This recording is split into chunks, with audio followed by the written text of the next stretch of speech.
देखिए, ये लोग पिछले कुछ समय से धरना दे रहे हैं और मैं 2 बार पहले भी इनके बीच में आ चुका हूँ, डीएसपी साहब भी, और हमने इनसे पहले भी बातचीत की है। पहले भी हमारी सारी बातचीत सकारात्मक रही है।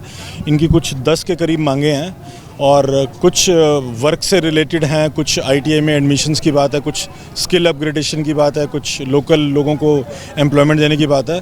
कुछ ऐसी मांगे हैं जो कि एचएसआईडीसी के लोकल लेवल पर भी की जानी है। तो उन सब पे जो भी हमने 2 पहले की मीटिंग्स में इनसे वायदा किया था, उन पे हमने काफ़ी पे कार्य करवाया है। उनके एस्टिमेट्स भी बने हैं, कुछ वर्क्स भी मौके पर शुरू करवाए गए हैं एचएसआईडीसी डिपार्टमेंट द्वारा, और कुछ लोगों के ग्राम पंचायतों के प्रस्ताव आने बाकी हैं, उन पे भी कार्रवाई की जा रही है। और रही इनकी कुछ मुख्य मांगों की बात, वो भी हमने पहले भी सरकार से अनुरोध किया था। डीसी साहब ने बड़ा सकारात्मक दृष्टि से इनका केस रिकमेंड भी किया ऊपर, और डीओ लेटर भी लिखा सरकार को। और इन्होंने समय की मांग की थी हमसे कि भाई समय दिलाया जाए, तो हमने मंत्री महोदय से भी बात की थी और डीसी साहब ने वहाँ भी समय दिलवाया था। अब दोबारा इन्होंने आज यहाँ पर एकत्रित होकर यही बात रखी कि हमें बातचीत करवाई जाए ताकि हम अपनी समस्या का समाधान निकाल सकें। तो वो डीसी साहब के एफर्ट से वो समय हमें मिल गया है।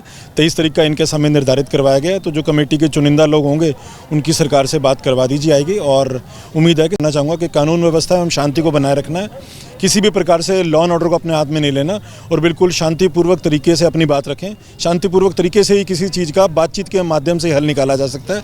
तो उसके लिए मैंने इनसे पहले भी अनुरोध किया था और दोबारा भी कहता हूँ कि किसी भी प्रकार की कोई गड़बड़ अथवा कोई कानून को अपने हाथ में नहीं लेना। हम समाधान बिल्कुल निकलवाने की पुरजोर कोशिश करेंगे। Thank you. नहीं, इनसे बात की है हमने। इन्होंने कहा है जहां अपना पहला धीर धोखा में चल रहा था, ये वहीं पे ही रखेंगे। ये मैंने इनसे अनुरोध भी किया और इन्होंने ये बात स्वीकार भी किया। यहाँ पर अभी कोई ऐसा धरना, क्योंकि अभी जब बात ठीक दिशा में चल रही है तो ठीक रहना चाहिए।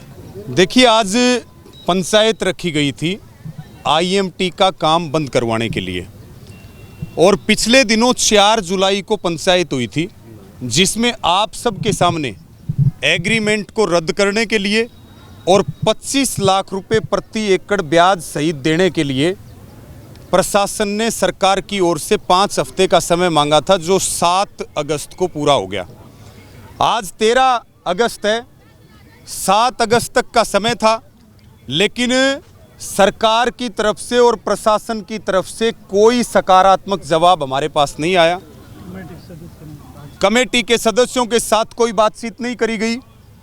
तो आज हमने पंचायत में फैसला लिया, कमेटी ने फैसला किया कि आईएमटी के काम को अनिश्चित काल के लिए बंद करेंगे और एचएसआईडीसी के ऊपर धरना लगाएंगे। और आपने देखा भी है कि लगभग 3 किलोमीटर लंबा शांतिप्रिय मार्च हजारों किसान करके आए और एचएसआईडीसी के यहाँ पर बैठ के, उसके बाद यहाँ एचएसआईडीसी के अधिकारियों से और एसडीएम जो यहाँ के हैं उनसे बातचीत हुई है, और उन्होंने कहा है कि जो हमारे अधिकार क्षेत्र की चीज़ें हैं, लगभग 8-10 मांगे उसमें और भी हैं, उनके ऊपर हम काम कर रहे हैं। और जो एग्रीमेंट कैंसिलेशन की और जो बकाया मुआवजे की बात है, वो सरकार की, मुख्यमंत्री की जिम्मेदारी है। इसलिए हमने 23 अगस्त को सरकार के प्रिंसिपल सेक्रेटरी के साथ आपकी कमेटी की मीटिंग रखवाई है। और हम ये बात पहले दिन से कह रहे थे कि आप माध्यम बनिए और सरकार से वार्ता करवाइए। ये चीज़ सरकार के लेवल की है, लेकिन ये इसको लापरवाही कहिए, इसको ढिलाई कहिए कि 29 फरवरी से ये धरना चल रहा है। 5 महापंचायतें हो चुकी हैं। 24 जुलाई को विशाल ट्रैक्टर मार्च भी हुआ, लेकिन उसके बाद भी सरकार और प्रशासन कुंभकर्णी नींद में सोया हुआ है। हमें पूरा भरोसा है कि 23 अगस्त को जो मीटिंग होगी उसमें सकारात्मक परिणाम निकलेंगे।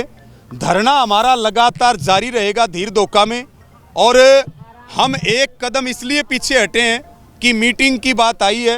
अन्यथा 23 अगस्त के बाद बेटी को भी गंभीर चोटें आई हैं, जिसका नल्लड़ मेडिकल कॉलेज में इलाज चल रहा है। तो उसके लिए भी हमने कमेटी को और उनके परिवारजनों को कहा है कि इसकी दरखास्त दीजिए, और जिसने भी हिट एंड रन किया है, फेंट मार करके और भागने की कोशिश की है, उसके खिलाफ मुकदमा दर्ज किया जाए। और एक घटना जो आज यहाँ घटी, हम 22 जिलों में हरियाणा में जाते हैं, देश के दूसरे राज्यों में आंदोलन करने के लिए जाते हैं, लेकिन हमने कभी भी सिविल वर्दी में पुलिस के लोगों को लठ लेकर के नहीं देखा। लेकिन आज यहाँ पर पुलिस प्रशासन की तरफ से बहुत सारे अनगिनत लोग, बार बार मार्च में गाड़ी को हमारे आगे घुमाया जा रहा था जो बिना नंबर प्लेट की गाड़ी थी।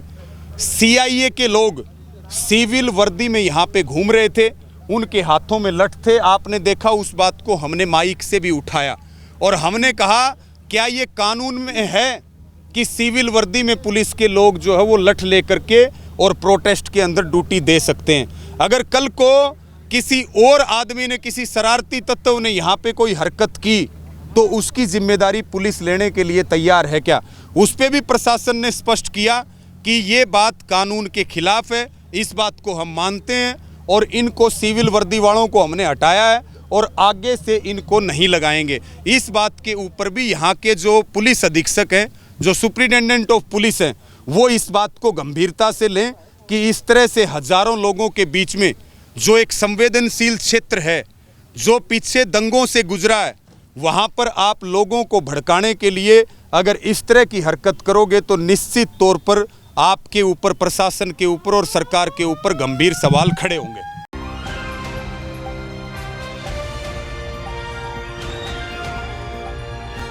दिल्ली, हरियाणा, उत्तर प्रदेश, राजस्थान की हर खबर के साथ देखते रहिए न्यू इंडिया न्यूज़ नेटवर्क।